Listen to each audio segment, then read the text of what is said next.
आज की इस वीडियो में हम लोग कवर करेंगे कानून शहादत ऑर्डर का चैप्टर 1, जिसका टाइटल है प्रीलिमिनरी यानी इंट्रोडक्शन। ये प्रीलिमिनरी चैप्टर जो भी होता है किसी भी कानून का, इसमें बेसिकली उस कानून का एक इंट्रोडक्शन बताया गया होता है, जिसमें इंट्रोडक्शन में उस कानून जो है जो लॉ हम लोग डिस्कस करने लगे हैं उस लॉ का नेम, उसकी एक्सटेंशन यानी कहाँ तक वो अप्लाई होता है, इसकी जुरिस्डिक्शन और उसकी डेट ऑफ कमेंसमेंट डिस्कस की होती है, या फिर डेफिनेशंस का पार्ट डिस्कस किया होता है। ये बिल्कुल इसी तरह है, क्योंकि ये एक इंट्रोडक्टरी चैप्टर होता है, तो ये बिल्कुल इसी तरह होता है कि जिस तरह आप किसी पर्सन के साथ फर्स्ट आपकी मीटअप होती है या आप किसी से मिलते हो, तो हम सबसे पहले किसी का इंट्रोडक्शन करते हैं, तो हम उससे उसका नाम पूछते हैं या उसकी एड्रेस वगैरह पूछते हैं, तो उससे रिलेटेड इंफॉर्मेशन हम लोग लेते हैं किसी भी पर्सन से। जब हम किसी का भी शख्स का इंट्रोडक्शन करते हैं, तो उससे पहले हम लोग उसका लाभ पूछते हैं, उसकी डिटेल, उसका एड्रेस वगैरह, फ़ोन नंबर, कॉन्टैक्ट, इस तरह की चीज़ें हम लोग रिक्वायर करते हैं। इसी तरह जब एक कानून पढ़ना स्टार्ट करते हैं या जब भी हम लोग कोई भी कानून किसी भी लॉ की बुक खोलेंगे, तो उससे सबसे पहले जो भी हर कानून पे जो फर्स्ट चैप्टर होगा वो ये प्रिलिमिनरी चैप्टर ही होता है, जिसपे उस लॉ का इंट्रोडक्शन बताया होता है, इंट्रोडक्शन डिस्कस किया होता है, जिसके अंदर उस इंट्रोडक्शन में हम लोग उसका लेब डिस्कस कर लेते हैं, उसकी एक्सटेंशन यानी वो कानून का कानून का दायरा कहाँ तक एप्लीकेबल होता है, उसकी डेट ऑफ कमेंसमेंट या डेफिनेशंस वगैरह जो भी उस कानून के अंदर आती आएगी फर्दर आगे उसके सेक्शंस में, वो डिस्कस की होती है। इस इंट्रोडक्शन का बेसिकली चैप्टर का जो मोटिव होता है इसको डिस्कस करने का, वो ये होता है कि इसमें हम लोग उसकी एक्सटेंशन और कमेंसमेंट जो हम लोग डिस्कस कर रहे हैं उसको बताने का कुछ लॉजिक है, इसको डिस्कस करने का एक पर्पस होता है कानून में। एक्सटेंशन हम लोग बेसिकली इसलिए डिस्कस करते हैं कि हमें पता चल जाए कि ये कानून जो है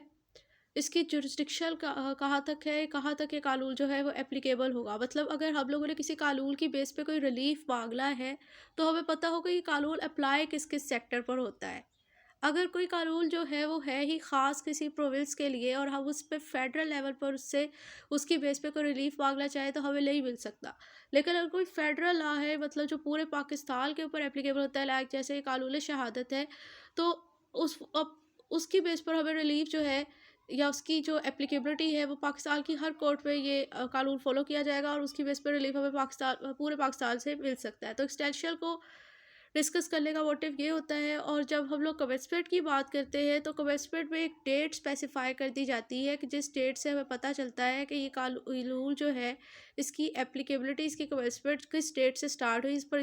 इस पर लाफुज़ुल अमल किस डेट से स्टार्ट हुआ। इस चीज़ को डिस्कस करने का मोटिव ये होता है क्योंकि एक जनरल रूल है लॉ का कि किसी भी कानून का रेट्रोस्पेक्टिव इफेक्ट नहीं होता। मतलब वो जिस डेट से उसकी क्वेस्टमेंट हुई है उससे आगे अगर कोई इवेंट आएगा, उसकी बेस पे अगर आपको कोई रिलीफ मिलता होगा, उस कानून की बेस पर आपको मिलना है, तो वो आप लोग जब स्टेट से उसकी डेट को कमेंसमेंट है उसके बाद में आने वाले फैक्टर्स पर आपको मिलेगा। उससे जो पिछले कोई इवेंट्स हुए हैं और बेशक आपका कोई रिलीफ मिलता भी है इस कानून की बेस पे, लेकिन उस टाइम ये कानून एप्लीकेबल नहीं था, ये बला ही नहीं था, तो आपको उस पास्ट एक्टिविटी पे इस कानून की बेस पे रिलीफ नहीं मिल सकता। तो इसलिए कमेंसमेंट को डेट मेंशन करने का मोटिव ये होता है किसी भी कानून में,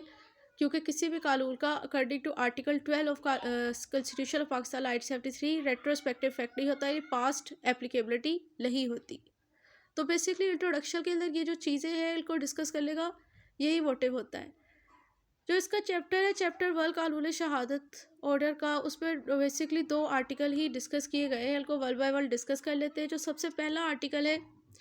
वो डील करता है शोर टाइटल एक्सटेंट एंड कमेंसमेंट। यानी इस आर्टिकल में नॉर्मली 3 ही चीज़ें डिस्कस की गई है। शोर टाइटल यानी एक तो इसका लेब, यानी जो इसका फर्स्ट सब आर्टिकल 1 है ये वो बेसिकली इसका लेब क्लाउज है, इसमें इसका ऑर्डर का लाभ लेब डिस्कस किया गया है। सेकेंडली जो चीज़ इस आर्टिकल डिस्कस की गई है वो इसकी एक्सटेंशन है कि कानून कहाँ तक एप्लीकेबल होगा,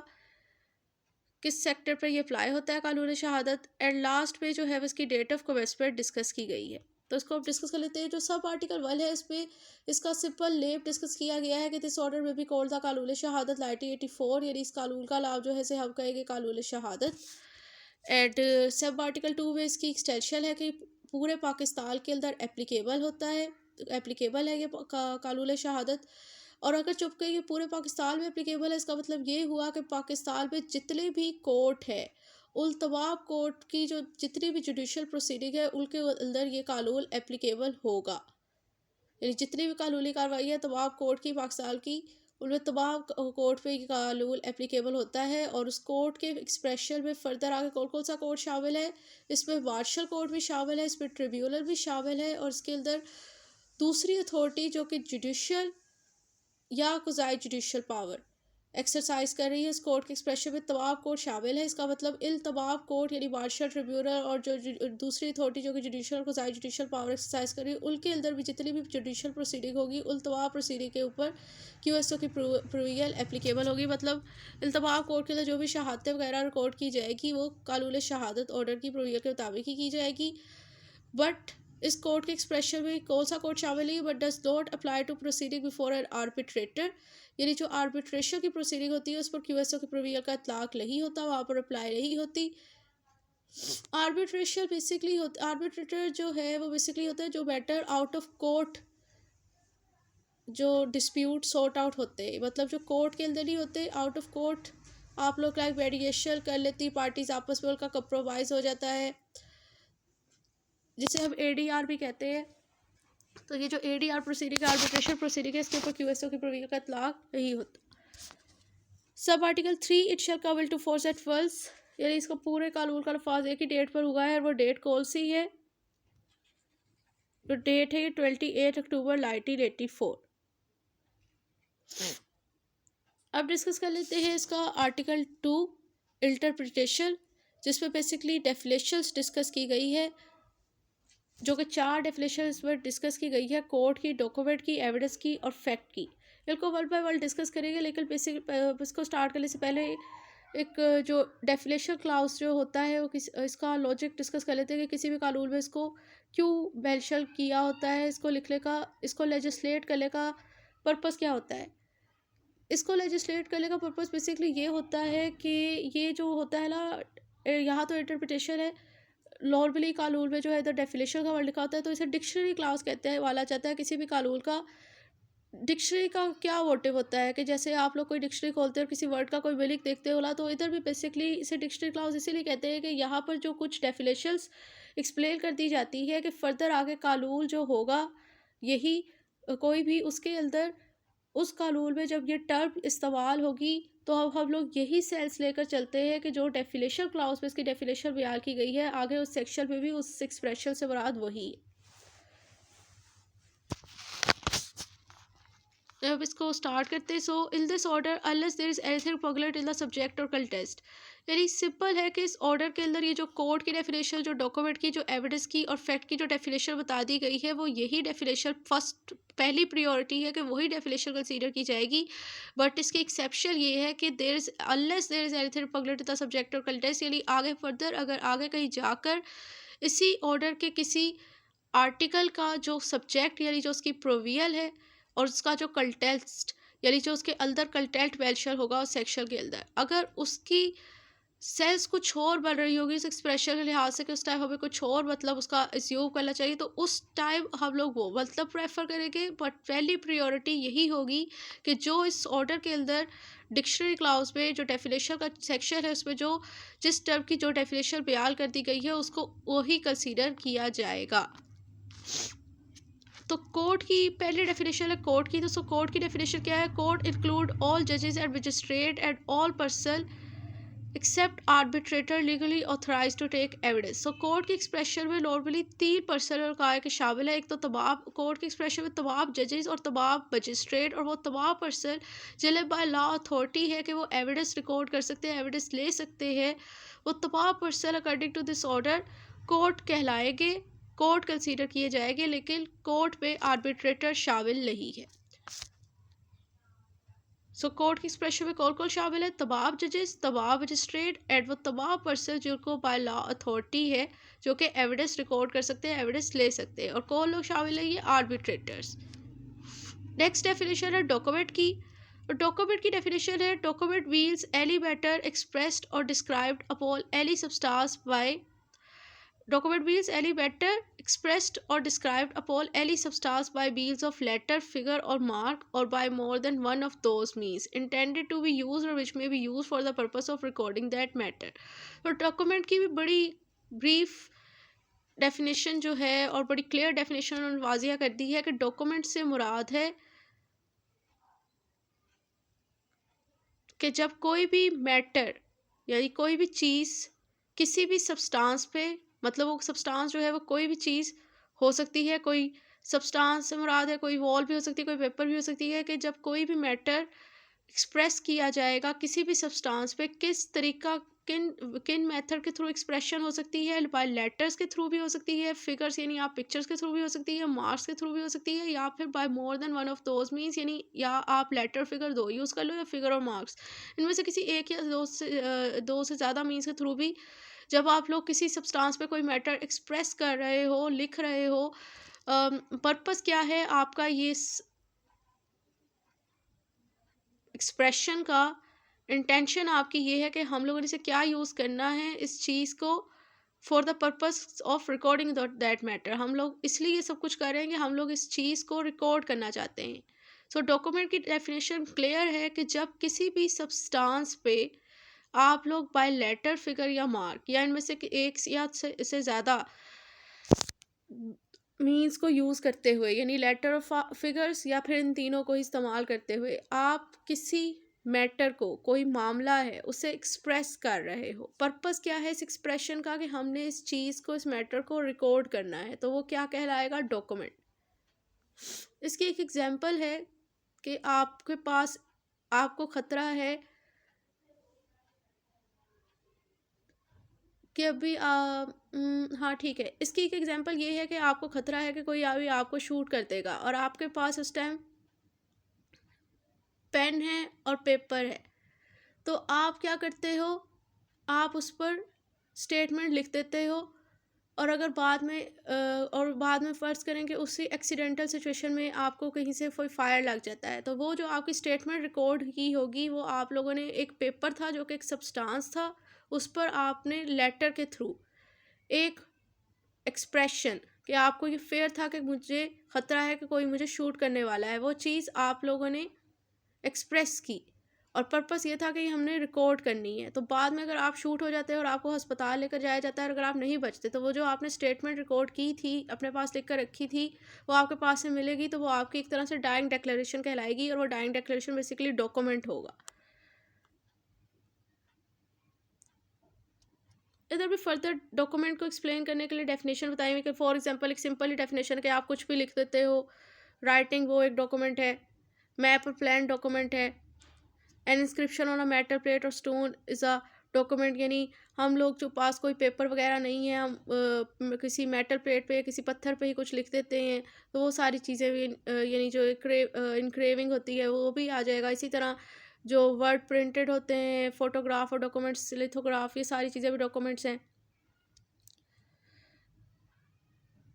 अब आ जाती है नेक्स्ट डेफिनेशन एविडेंस की। तो एविडेंस की डेफिनेशन में बेसिकली यहाँ पर दो चीज़ें डिस्कस की गई हैं कि एविडेंस में कौन, अकॉर्डिंग टू दिस ऑर्डर, एक तो ओरल एविडेंस और दूसरा डॉक्यूमेंट्री एविडेंस। ओरल एविडेंस यानी जो हम कह सकते हैं जो स्टेटमेंट्स होती है और वो बताई गई है कि एविडेंस में according to this order oral evidence और डॉक्यूमेंट्री एविडेंस, यही दो चीज़ें जो है वो एविडेंस कहलाएगी कानून शहादत की अकॉर्डिंग। सो पहले इन्होंने ओरल एविडेंस को एक्सप्लेन किया हुआ है और बाद में डॉक्यूमेंट्री एविडेंस को। ओरल एविडेंस को पहले डिस्कस करने से पहले एक सिंपल सा जो कॉन्सेप्ट है हमारे माइंड में, मैं वही क्लियर कर देते हैं। फॉर एग्जांपल एक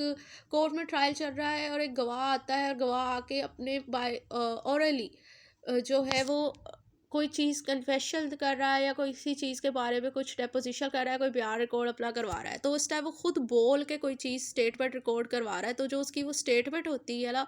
वही बेसिकली ओरल एविडेंस कहलाता है। और डॉक्यूमेंट्री एविडेंस में ये है कि लाइक एफिडेविट किसी ने जमा करवा दिया, उसने आके खुद गवाही ले दी, या किसी एक्सपर्ट विटनेस की कोई रिपोर्ट है किसी चीज़ के बारे में उसने बनाई है, लाइक कोई पर्सन डाइट डिक्लेरेशन है उसकी, तो कोई डाइट डिक्लेरेशन वो भी एक डॉक्यूमेंट्री एविडेंस है। इसी तरह जो है वो एक पर्सन की डेथ हो जाती है तो फिर उसकी ऑटोप्सी वगैरह होती है और वो एक्सपर्ट ओपिनियन जो होगा, जो पर्सन है जिसने डॉक्टर जिसने पोस्टमार्टम किया होगा, उस पर वो डेथ टाइम रिकॉर्ड करेगा, काउज ऑफ डेथ रिकॉर्ड करेगा और वो जो जमा करवाएगा कोर्ट पे, वो एक तरह से देखा जाए तो उसका तो एक्सपर्ट ओपिनियन होगा। तो वो चीज़ भी जो है वो आके खुद तो नहीं अब स्टेटमेंट अपनी रिकॉर्ड करवा रहा, तो वो जो होगी ये चीज़ वो डॉक्यूमेंट्री एविडेंस की ज़िम्मे में आ जाएगी। तो ये बेसिकली यही ओरल और डॉक्यूमेंट्री एविडेंस होते हैं। पर ये मैंने एग्जाम्पल एक्सप्लेन की है कि डेफिनेशन तो नहीं एक्सप्लेन की, तो डेफिनेशन जो है वो इधर से पढ़ लेते हैं। तो फर्स्ट जो है वो ओरल एविडेंस है। तो एविडेंस में पहली जो ओरल एविडेंस की डेफिनेशन है वो कानून शहादत में ये लिखी हुई है कि all statement which the court permit और required to be made before it by witness in relation to the matter of fact under inquiry, such statement are called oral evidence. Simple definition है कि कोई जो matter of fact है जिससे मुतल्लक inquiry चल रही है कोर्ट के अंदर, उससे रिलेटेड अगर कोर्ट विटनेस को अलाउ करता है कि वो आकर कोई स्टेटमेंट दे, तो वो जितनी भी स्टेटमेंट्स विटनेस देता है to relation to matter of fact of inquiry, वो तमाम स्टेटमेंट जो है वो क्या कहलाएगी, ओरल एविडेंस। नेक्स्ट है documentary evidence. All document produce for the inspection of court such document are called documentary evidence. यानी वो तमाम डॉक्यूमेंट जो कोर्ट के सामने पेश किए जाते हैं for the purpose of inspection, वो डॉक्यूमेंट्री एविडेंस कहलाते हैं। नेक्स्ट डेफिनेशन है फैक्ट की। फैक्ट में अकॉर्डिंग टू दिस ऑर्डर 4 तरह के फैक्ट डिस्कस किए गए हैं। नंबर 1 है फिजिकल फैक्ट, सेकेंडली है साइकोलॉजिकल फैक्ट, थर्ड जो है वो है फैक्टल इशू, और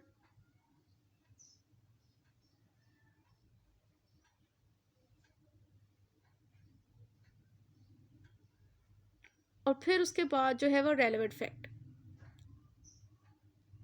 ये 4 फैक्ट जो है वो फैक्ट की डेफिनेशन में डिस्कस किए गए हैं। अकॉर्डिंग टू दिस ऑर्डर एक तरह से देखा जाए तो फैक्ट की 4 काइंड्स बताई गई है, 4 तरह के फैक्ट्स डिस्कस किए गए कि ये 4 चीज़ें जो है फैक्ट की कैटेगरी के अंदर आती है। और नेक्स्ट जो आगे फिर इसका जो सब आर्टिकल 4 से लेकर लास्ट तक है ना, इसी सब आर्टिकल 4 टू लाए, ये प्रिजम्पशन है फैक्ट्स के बारे में, जो फैक्ट्स के मतलब तकरीबन 5 प्रिजम्पशन है कि जो चीज़ें हैं जो प्रिज्यूम की जाती है इन रिस्पेक्ट ऑफ फैक्ट। यानी 4 जो है वो फैक्ट्स की काइंड बताई गई है और 5 जो है वो प्रिजम्पशन बताई गई है फैक्ट से related according to this order. अब इनको वन बाय वन डिस्कस करते हैं।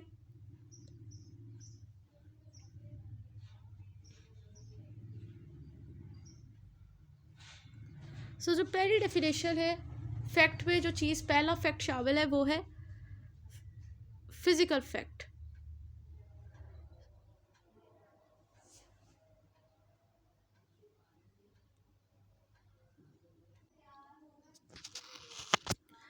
सो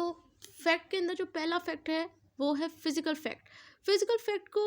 बेयर एट से रीड करने से पहले एक सिंपल जो इसका कॉन्सेप्ट है वो मैं क्लियर कर दूं कि फिजिकल फैक्ट में वो तमाम फैक्ट आएंगे जिनको हम लोग अपनी किसी भी सेंस से महसूस कर सकते हैं, परसीव कर सकते हैं। सेंस जो है अब नॉर्मली इंसान की 5 होती हैं, तो उनमें से कोई भी जो सेंस है उससे अगर कोई जो आप उन अपनी 5 सेंसेस की मदद से किसी फैक्ट को अगर आप लोग महसूस कर सकते हो, आप इस काबिल हो कि आप उसे परसीव कर सको, तो उस फैक्ट को जिसे आपने किसी सेंसेस से महसूस कर सकते हो उस तरह के फैक्ट को फिजिकल फैक्ट कहते हैं। लाइक फॉर एग्जांपल, आप किसी जगह पर जाते हो और वहाँ से आपको पेट्रोल की स्मेल आती है, तो वो हम लोगों ने अपनी सेंस ऑफ स्मेल से ये चीज़ महसूस की, तो ये भी जो है फिजिकल फैक्ट कहलाएगा। मतलब कोई क्राइम सीन होता है, वहाँ पर कुछ जला के ना कोई बिल्डिंग जलाई हुई है किसी ने, और उसके बाद कोर्ट में ट्रायल हो रहा है और कोई पर्सन जो है वो आकर उधर ये गवाही देता है कि जी हाँ वहाँ पर मैंने केरोसिन या कोई पेट्रोल जो है वो उसकी सेंस स्मेल की थी, तो उसका जो ये जो है वो कहलाएगी गवाही उसकी, वो अपने फिजिकल फैक्ट होगा। नेक्स्ट है साइकोलॉजिकल फैक्ट, जो कि है any mental condition of which any person is conscious. यानी साइकोलॉजिकल फैक्ट में वो तमाम में आ जाती हैं वो मेंटल कंडीशन जिससे एक पर्सन अपनी बखूबी वाकिफ़ होता है। मतलब जो एक पर्सन कोई काम कोई कर रहा है तो उस टाइम उसकी क्या इंटेंशन है उसको काम को करते हुए, जो है वो मेलाफाइड है, बोनाफाइड है,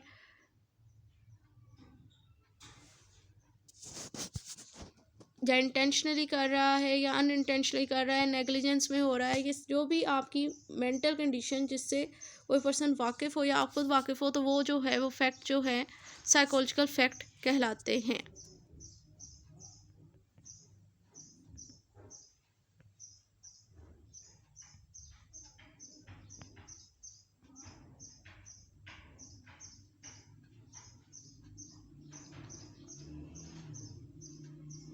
फॉर एग्ज़ाम्पल, इसकी एग्ज़ाम्पल ये है कि आप किसी के साथ फ्रॉड कमिट करते हो, जानते बूझते हुए आप कोई किसी को कोई प्रॉपर्टी सेल आउट कर देते हो, और आपको पता है कि ये प्रॉपर्टी आपके नाम पे नहीं है, लेकिन आपने फिर भी वो ट्रांजैक्शन कर ली और इन कंसिडरेशन उस पर्सन से पैसे ले लिए और ख़ुद बाद में आप अंडरग्राउंड हो गए। अब आपकी उस टाइम ये इंटेंशन पहले ही फ्रॉड करने की थी, तो ये जो इंटेंशन आपकी जो स्टेट ऑफ माइंड होगी, ये साइकोलॉजिकल फैक्ट कहलाएगा।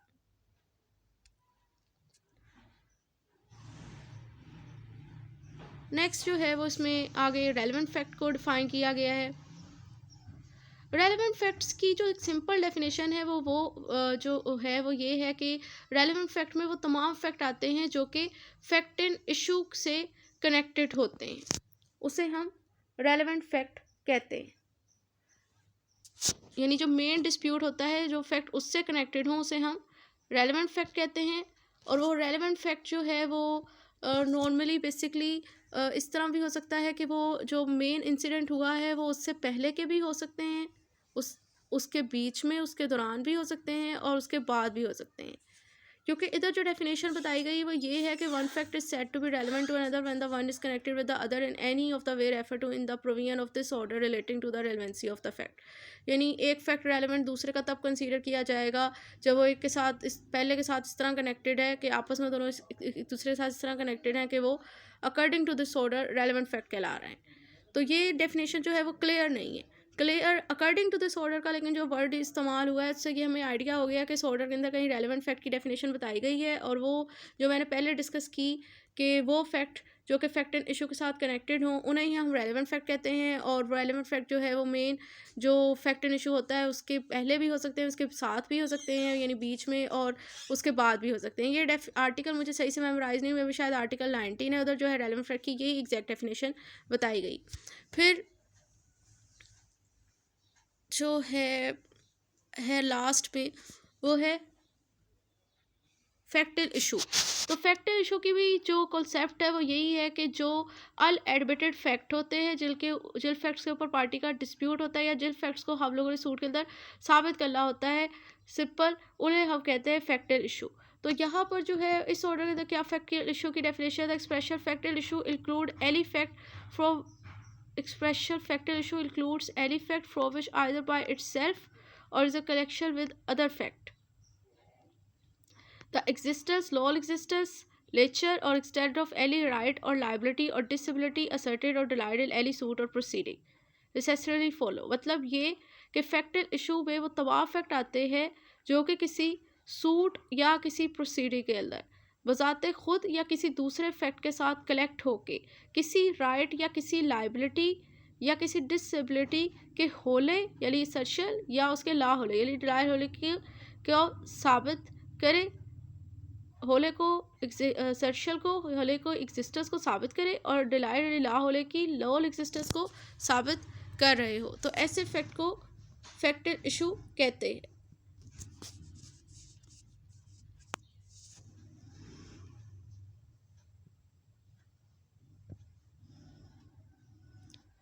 एक्सप्लेनेशन में फर्दर फैक्टल इशू को ज़रा और क्लियर कर दिया गया है कि whenever under the provision of the law for the timing and force relating to civil procedure any court record an issue of fact the fact to be asserted और denied in the answer to such issue is a factual issue. मतलब जब भी court जो है कोई फैक्टल issue को record करती है तो वो फैक्ट जो कि इस फैक्टल इशू के होले या ला होले को साबित करे वो भी फैक्टल इशू कहलाएगी।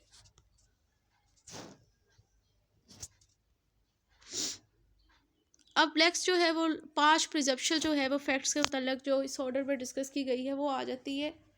नंबर 1 प्रिजम्पशन है कि एक फैक्ट जो है वो कब प्रूफ कंसीडर किया जाएगा। तो सिंपल है सब आर्टिकल 4 के अंदर कि एक फैक्ट तब प्रूफ कंसीडर किया जाता है जब के सर्कमस्टांसेस ही ऐसे मैटर कर रहे हो कि कोर्ट ही खुद कंसीडर करे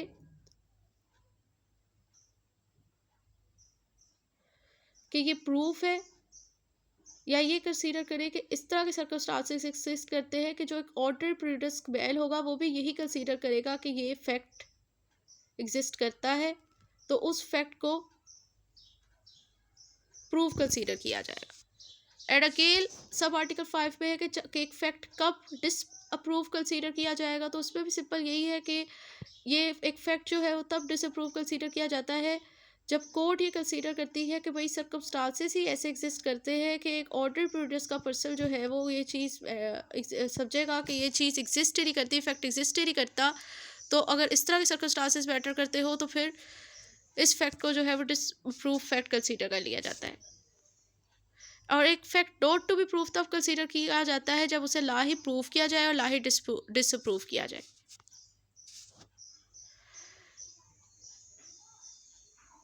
एंड सब आर्टिकल 7 पे ये डिस्कस किया गया है कि जब भी इस ऑर्डर के अंदर किसी भी जगह पे ये वर्ड लिखा होगा ना बे प्रिज्यूम अ फैक्ट, यानी जब किसी फैक्ट की हवाले की प्रिजम्पशन के हवाले से वे का साथ में उसके वर्ड लिखा होगा, तो उस टाइप जो है वो कोर्ट उसको प्रूफ ही कंसीडर करेगी तब तक जब तक उसको डिसअप्रूव ना कर दे या जाए, या फिर कोर्ट उसे खुद नहीं डिसअप्रूव करने के लिए ऑर्डर करेगी। एंड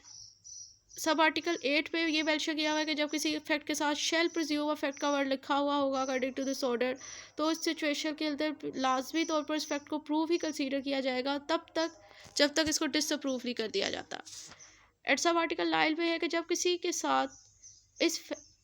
एक fact one fact is declared by this order to be conclusive proof for other, यानी कि जब एक fact according to this order एक दूसरे फैक्ट का कंक्लूसिव प्रूफ कंसीडर कर लिया जाएगा, तो अब इस सिचुएशन में इस फैक्ट को कोर्ट प्रूफ ही कंसीडर करेगी। The court shall on the proof of one fact regard to the other as proof. तो अब इस सिचुएशन में अगर एक फैक्ट प्रूफ हो जाता है तो दूसरे को ऑटोमेटिकली तौर पर प्रूफ ही कंसीडर किया जाएगा and shall not allow evidence to be given for the purpose of disproving it, और उसको डिसअप्रूव करने के लिए किसी किस्म के कोई एविडेंस भी नहीं रिक्वायर किया जाएगा।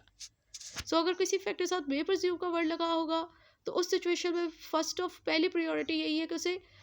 कंसीडर किया जाएगा कि वो प्रूव ही है, लेकिन विद एक्सेप्शनल प्रूफ कंसीडर किया जा रहा है कि अगर तब तक ये प्रूफ कंसीडर किया जाता है जब तक उसको डिसअप्रूव ना कर दिया जाए या कोर्ट जो है उसे खुद डिसअप्रूव करने के लिए ऑर्डर नहीं करती। और अगर किसी के साथ शेल प्रिज्यूम का वर्ड लिखा होगा किसी फैक्ट के साथ, तो उस सिचुएशन में भी वो फैक्ट प्रूव ही कंसीडर किया जाएगा, लेकिन सिर्फ तब तक जब तक वो डिसअप्रूव ही हो जाता। लेकिन जब एक फैक्ट दूसरे किसी फैक्ट का कंक्लूसिव प्रूफ